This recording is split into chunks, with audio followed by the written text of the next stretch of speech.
करेगा तो बिल्कुल हम बर्दाश्त नहीं करेंगे।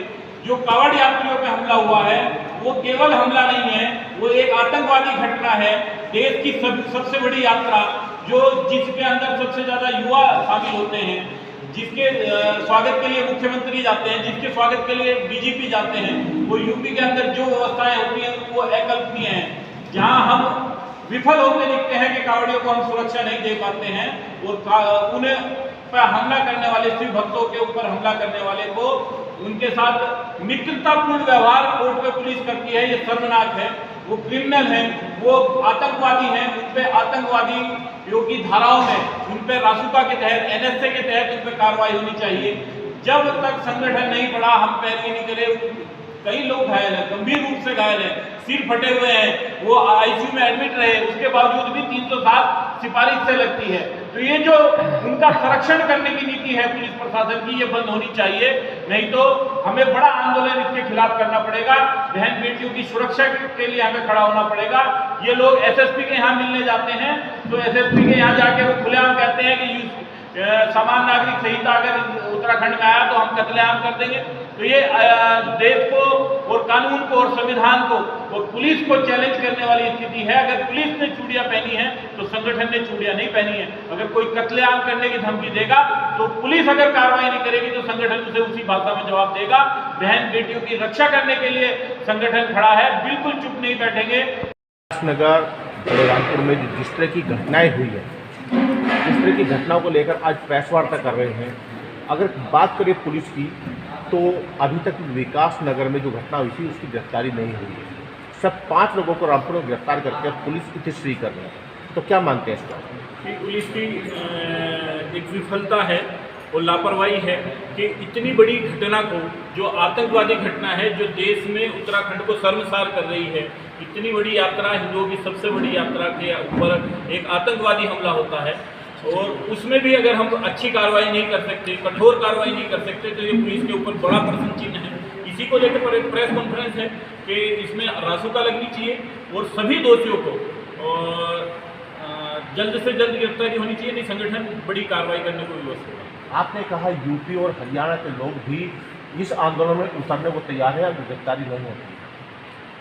क्या है, जो कावड़िए थे वो केवल उत्तराखंड के नहीं थे, वो यूपी, हरियाणा और हिमाचल के थे जिनके ऊपर हमले हुए हैं और गंभीर चोटें लगी हैं, उनके सिर बहुत गंभीर तरीके से फटे हैं और सभी लोगों में आक्रोश है।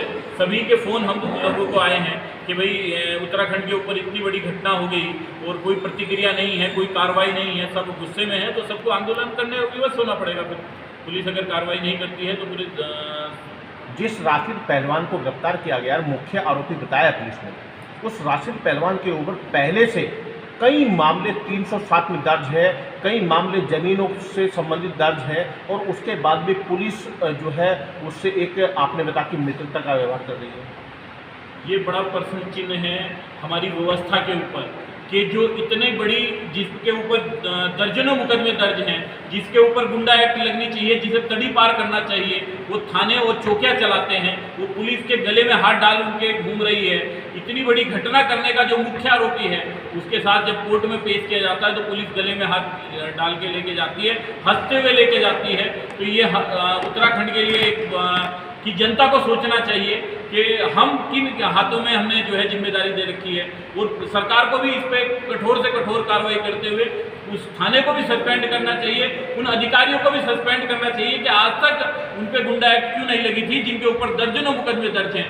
इनके सारे जितने भी आपराधिक किस्म के लोग हैं ये उत्तराखंड को बर्बाद कर रहे हैं, नशा बेच रहे हैं, यहाँ वैश्यावृत्ति कर रहे हैं, यहाँ जो है मानव तस्करी कर रहे हैं और इन्हें संरक्षण देने का काम पुलिस विकास नगर का स्थायी प्रशासन, पुलिस प्रशासन कर रहा है।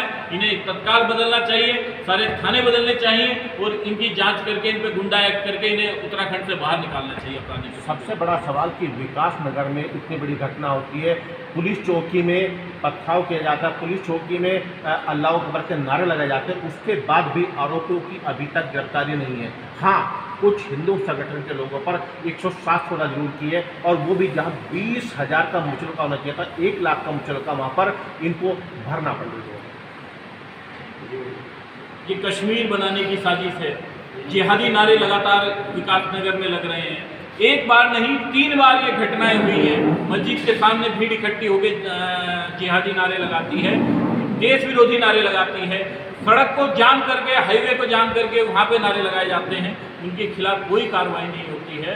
पर जो समाज विरोध करने निकलता है, जो हिंदू समाज विरोध करने निकलता है, उन्हें रोकने का प्रयास, इसका मतलब है कि आप उस जिहादी संरक्षण को, लव जिहादियों को, गो हत्यारों को और जो है अपराधी किस्म के व्यक्ति को संरक्षण देने का काम कोतवाल और पुलिस कर रहे हैं। एसएसपी को संज्ञान लेना चाहिए। बहुत अच्छे अधिकारी हैं कि इन्हें तत्काल सस्पेंड करके यहाँ अच्छे अधिकारियों को और इनके खिलाफ जांच बैठनी चाहिए जो इन लोगों को संरक्षण देने का काम कर रहे हैं। ये जो उत्तराखंड में जिहादी आंधी आई है, ये मुझे लगता है पुलिस संरक्षण के साथ काम कर रही है। अगर पुलिस के कुछ जो गलत अधिकारी हैं उन्हें हटा दिया जाएगा तो ये बहुत बड़ा काम इसमें हो जाएगा, ये रोकने का के लिए इनके लिए।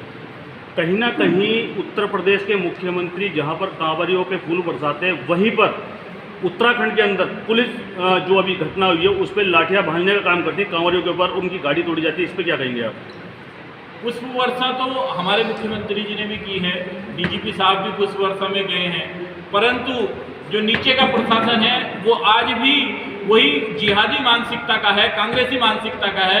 सरकारें बदल जाती हैं, अधिकारी वही रहते हैं, तो उसी का प्रतिफल ये है कि आज वो अपनी मानसिकता को खुलेआम लाकर कांवड़ियों के खिलाफ, उस शिव भक्त पर जो सैकड़ों किलोमीटर की तपस्या करता है पैदल लाके, उसकी यात्रा के ऊपर लाठीचार्ज करके उसकी यात्रा को भी भंग करते हैं और उन गुंडों का, आतंकवादियों का संरक्षण करने का काम करते हैं जो कांवड़ यात्राओं पर हमला कर रहे हैं। जिस जगह की ये घटना है वहाँ पर भी जो वर्तमान विधायक हैं वो बीजेपी के हैं, और जो अल्लाहू अकबर के नारे लगे थे विकास नगर में, वहाँ भी वर्तमान विधायक बीजेपी के हैं, लेकिन दोनों अभी तक मौन है। इस पर क्या कहेंगे आप? नहीं, बोलना चाहिए, सामने आना चाहिए जनप्रतिनिधियों को, और नहीं सामने आते तो जनता जवाब देती है। फिर उन्हें सामने आना चाहिए और जिस नाम से वो वोट वेट मांगते हैं उसके लिए जब खतरा आता है, देश, ये तो देश की बात है, धर्म से बढ़ के देश की बात है।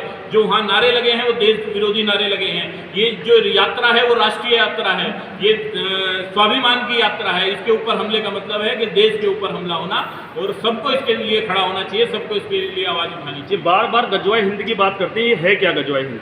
गजवाए हिंद एक जो जिहादी मानसिकता के व्यक्ति हैं, उन्होंने इस देश को मुस्लिम इस्लामिक देश बनाने के लिए एक जिहाद शुरू किया है, वो गजवाए हिंद है। उसी के तहत ये घटनाएं हो रही हैं। या तो पहले जो धर्मांतरण हुआ करता था, जिहाद क्या है कि जो मेरे धर्म को नहीं मानता है वो काफिर है, उसकी हत्या कर दो, तो ये जिहाद है। तो उस घटनाओं के क्रम में ये लव जिहाद और ये लैंड जिहाद चलता है।